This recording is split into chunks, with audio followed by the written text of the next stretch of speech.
আমি তো 10 দিন আগে টিকিট কেটেছি। আসলে আমি টিকিট কাটতে তেমন ঝামেলা হয় না, তবে ঈদ যাত্রাটা আমার মনে হয় এবার একটু ভালো হবে। কেন, অনেক নিরাপত্তা বেষ্টনী পার হয়ে তারপরে ভিতরে আসতে হয়েছে, যার কারণে বুঝতেছি যে টিকিট ছাড়া কেউ হয়তো যাতায়াত করতে পারবে কি না সেটা একটু। ট্রেন আসলে আমরা তো আসলাম মাত্র, এখন বুঝতেছি না রাইট টাইমে যাবে কি না। ট্রেন 2:55 আমাদের ট্রেন কালনী এক্সপ্রেস, আমরা যাব ব্রাহ্মণবাড়িয়া আর কি। না, নিরাপত্তা ব্যবস্থা আলহামদুলিল্লাহ ভালো। তারপরও টিকিট ব্যবস্থা তো বুঝেনি। টিকিট ব্যবস্থা আমরা অনেক কষ্ট করে টিকিট কাটছি। টিকিট প্রতি 3 জনের জায়গায় 2টা টিকিট পাইছে, আর একটা টিকিট পাই না আর কি।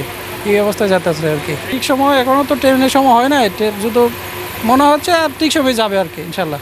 না, আমরা টিকিট খুব সুন্দরভাবেই পাইছি, কোনো সমস্যা হয় না। এবং গতবার চেয়ে এবার জার্নিটা খুব সুন্দর হচ্ছে, নিরাপত্তার সহিত আমরা বাড়িতে যেতে পারতেছি এবং সুন্দরভাবেই আমরা গাড়িতে উঠছি, কোনো সমস্যা হয় নাই আলহামদুলিল্লাহ। না, এই টিকিটটা এটা সুন্দর হয়েছে, হওয়াতে হয় কি যে কালোবাজারে যারা টিকিটবিহীন উঠে তারা আসতে পারবে না, আর যারা টিকিট নিয়ে যাচ্ছে তারা একটু আরাম যাইতে পারবে। এই যেটা হলো সবচেয়ে সুন্দর সুবিধা।